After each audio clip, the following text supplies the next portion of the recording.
Muchas gracias por la invitación para asistir. Me siento muy honrado de estar aquí en un evento tan importante, tan interesante.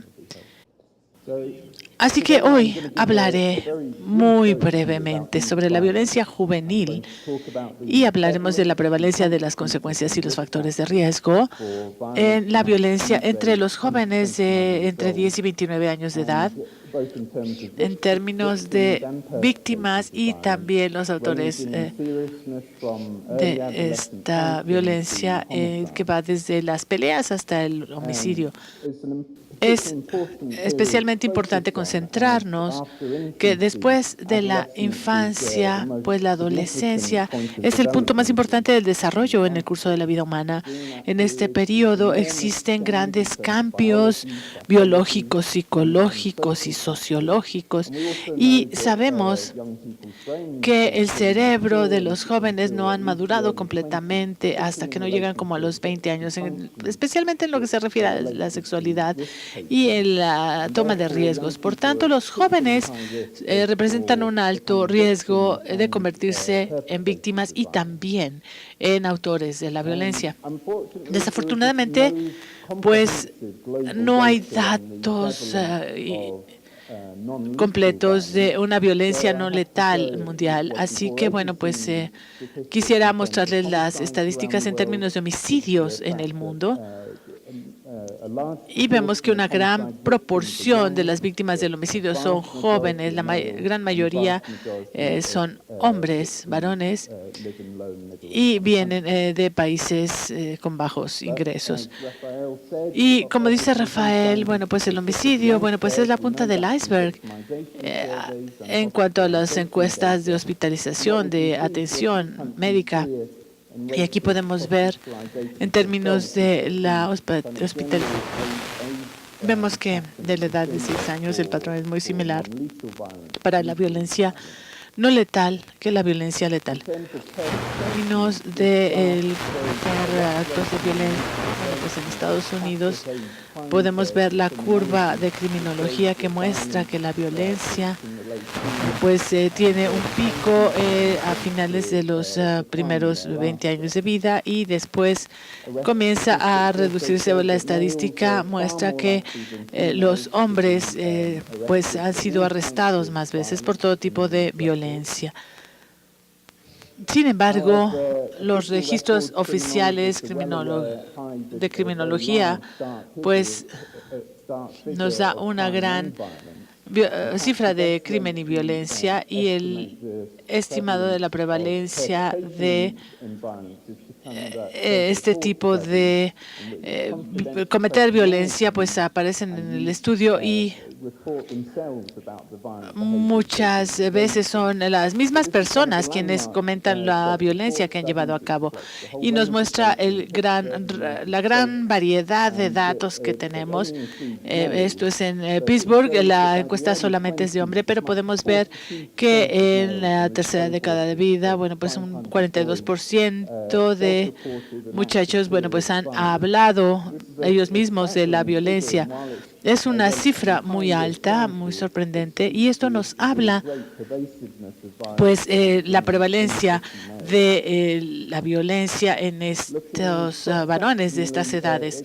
En todo el país vemos que las peleas entre los muchachitos de 11 años, es decir, adolescentes, me parece que pues están un poquito confundidas las diapositivas, pero el 22% de varones han informado de 3 o más peleas a los 11 años en comparación con el bajo porcentaje de mujeres. Y claramente hay variaciones en diferentes lugares. Esto es en Europa y Norteamérica. Sin embargo, en algunas regiones de países de bajos y mediano ingreso, pues tienden a agruparse en los extremos más altos de la distribución.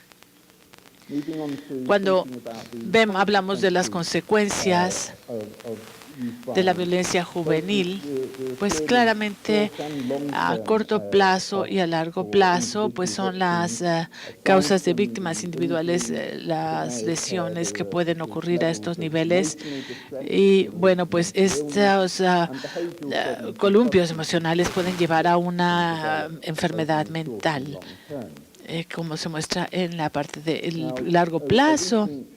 Un análisis reciente que ha conjuntado todos los estudios existentes en cuanto a la violencia comunitaria y la salud mental entre niños y adolescentes nos muestra que los efectos más fuertes de esta exposición al trastorno de estrés postraumático, bueno, pues nos habla de problemas emocionales muy altos. Sin embargo, existe una tendencia de que los adolescentes se vean más afectados a la exposición de violencia comunitaria más que los niños, y en esta exposición se incluye la victimización y el ser testigos presenciales de la violencia y no nada más ser víctimas.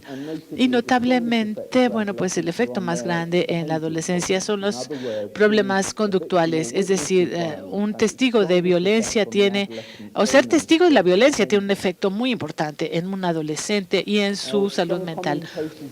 Algunos comentadores han señalado que el joven que tiene problemas de salud mental podría incrementar el riesgo de ser víctima, ya que debido a que los entornos que seleccionan debido a sus características, pues pueden convertirse en un blanco de sus atacantes, y claramente a otros mecanismos a partir de la experiencia de victimización puede incrementar la tensión mental.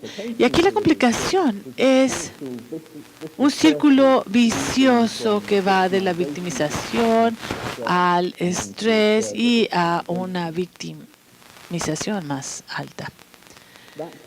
Y este círculo vicioso pues es más aparente en términos de la relación con los jóvenes y la conducta social, la violencia, que puede incrementar la posibilidad de que una persona pues involucre en situaciones en las cuales podría ser una víctima o podría llegar a cometer una violencia adicional. Y aquí, bueno, pues esto crea nuevas víctimas, lo cual hace que el producto se repita, describiendo la carga de la enfermedad en cuanto a violencia personal. Pues podemos ver que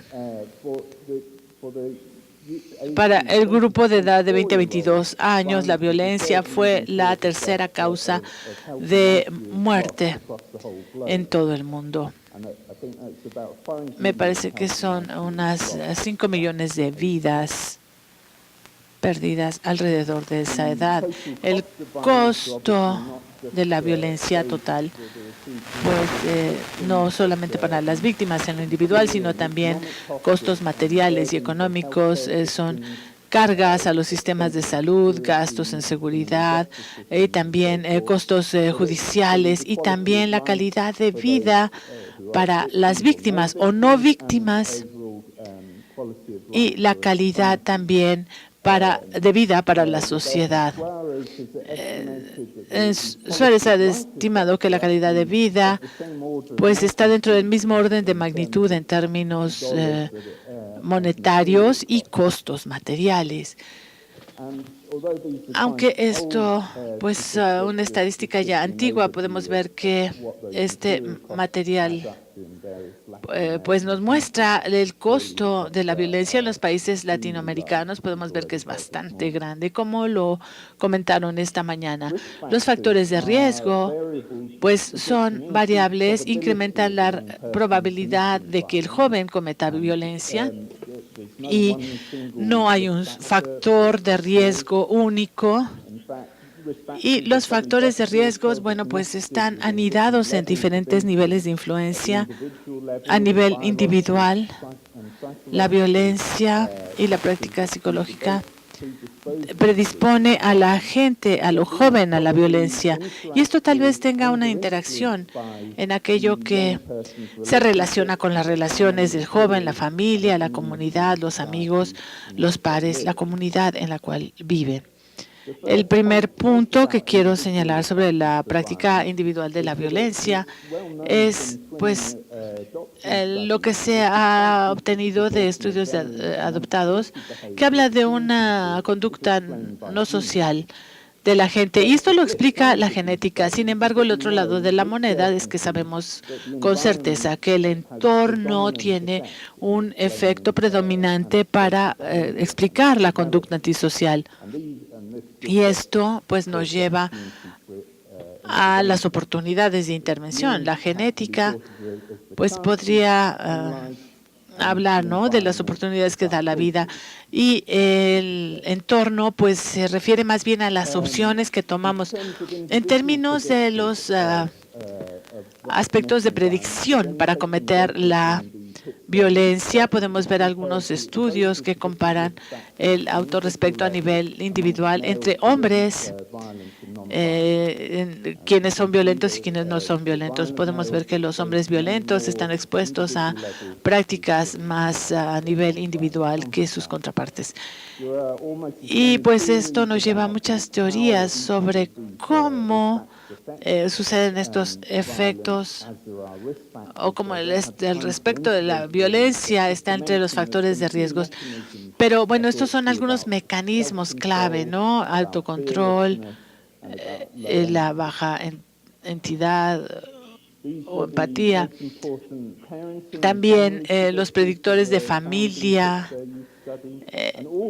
Y todos los factores de riesgo, bueno, pues se han repetido en diferentes estudios. Este solamente es uno. Estudios a largo plazo que también van llevando un seguimiento de los niños a medida que crecen. Incluso algunos de los factores individuales que hemos medido, por ejemplo, el embarazo, las prácticas de ser padres, pues suceden también muy temprano en la vida de los muchachos, y se incrementan las posibilidades de intervención a edades tempranas. El entorno escolar, los pares, pues todo esto se pone muy importante, se vuelve muy importante para predecir la violencia, y también los vecindarios donde vive la persona. Y esto nos lleva a la fuerza del vecindario en la exposición de los pares, el entorno de los pares, y también pues habla sobre los ejemplos, es decir, los efectos de la forma en que se vive la familia. Un punto muy importante es que los factores de riesgo tienden a agruparse de manera conjunta, ¿no? Con frecuencia los jóvenes se ven expuestos a muchos factores de riesgo, y cuanto más factores de riesgo tienen, pues más probabilidad existe de que lleven a cabo la violencia o de que queden involucrados en la violencia. Y estos factores de riesgo son causales. Vamos a decir, una disciplina muy dura por parte de los padres influye en la conducta. Y es muy posible, pero también es posible que el niño desarrolle una conducta antisocial si la disciplina de los padres es así. También las influencias genéticas y otros entornos pueden ser la causa de este fenómeno de conducta antisocial. Así que no todos los factores de riesgo son causa de algo. Sally Jaspy, fechas recientes, hizo una revisión muy excelente de cuáles son los factores de riesgo realmente proceden de efectos causales, y pues hay varios aquí. Muchos que tienen que ver con la práctica de la vivencia en familia, y también los cursos estos cursos que pueden intercambiarse y pueden ser la base para programas de intervención. Para saber de dónde procede la evidencia, las revisiones más importantes sobre estos temas, pues eligieron dos estudios, los más grandes, que se llevaron a cabo en Norteamérica, Europa y Australasia. Y pues hemos estado trabajando en Brasil, donde la evidencia preliminar nos sugiere hasta ahora que los factores de riesgo podrían ser bastante similares a los de otras partes del mundo. A nivel macro, debemos pensar no lo que predice si una persona cometerá violencia, sino que pues estará dentro de las situaciones de las tasas de violencia. No hay estudios muy grandes sobre la violencia no letal a la cual es señalar, pero el análisis en muchos estudios se correlacionan con altas tasas de homicidio contra estos factores de riesgo. Y es muy importante, como puede verse de las presentaciones anteriores, en Latinoamérica es más fácil predecirlo, ¿no? Para concluir, los hombres, varones jóvenes están claramente en muy alto riesgo de ser víctimas y también de cometer la violencia. También hay un costo enorme de salud social y económico a causa de la violencia, y la carga más grande es en los países de mediano y bajo ingreso. Existe una acumulación e interacción de factores de riesgo que se predicen desde la edad temprana, y los factores que se pueden cambiar y los que no se pueden cambiar debemos tomarlos en cuenta. Pero antes de la adolescencia y durante la misma, para poder evitar, prevenir la violencia en esta edad del desarrollo que presenta tantos riesgos y es tan vulnerable. Muchas gracias.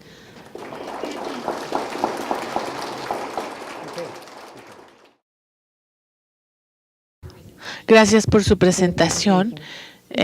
Bueno, pues también hemos visto que separan el castigo físico de los niños y maltrato infantil. Y me interesa saber cómo se hace esta distinción a partir de sus datos. Generalmente, bueno, pues se toman en orden de seriedad. No puedo recordar la medida exacta que se utilizó en el estudio. Y normalmente el castigo físico se refiere a bofetadas o castigos físicos que probablemente no tenga la consecuencia de llevar a una lesión. En cuanto hablamos pues más de abuso, ¿no? A un nivel más alto de seriedad. ¿Usted considera que los deportes de contacto, específicamente las artes marciales, son un factor de riesgo para algún ser humano o los adolescentes, siendo que algunas son consideradas un deporte y son algunas controladas? En todos los estudios que conozco sobre factores de riesgo, nunca he visto esa medición. Me parece que es una pregunta empírica en lo que se relaciona con cometer alguna violencia de tipo criminal, pero no tengo evidencia para responder esa pregunta. Y muchas gracias al orador por una plática tan importante y tan completa. Y quiero impugnar un poquito en algunas cosas que habló cuando hablaba de la herencia genética como parte de uno y el entorno como un entorno. Creo que para mucha gente el entorno no es de su opción. Si tu madre usa drogas o se emborracha, bueno, pues cada vez que creciste, pues no tuviste esta opción.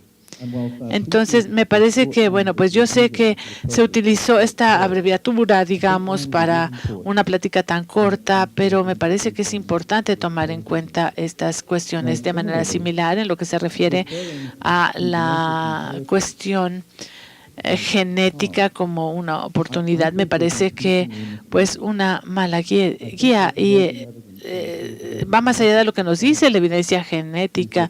Hay herencia transgeneracional y cambios de herencia que suceden sobre también una base ambiental. La buena noticia es que si buscamos cambiar el entorno para nuestro beneficio, de hecho, afectará de manera positiva los componentes que estás identificando aquí.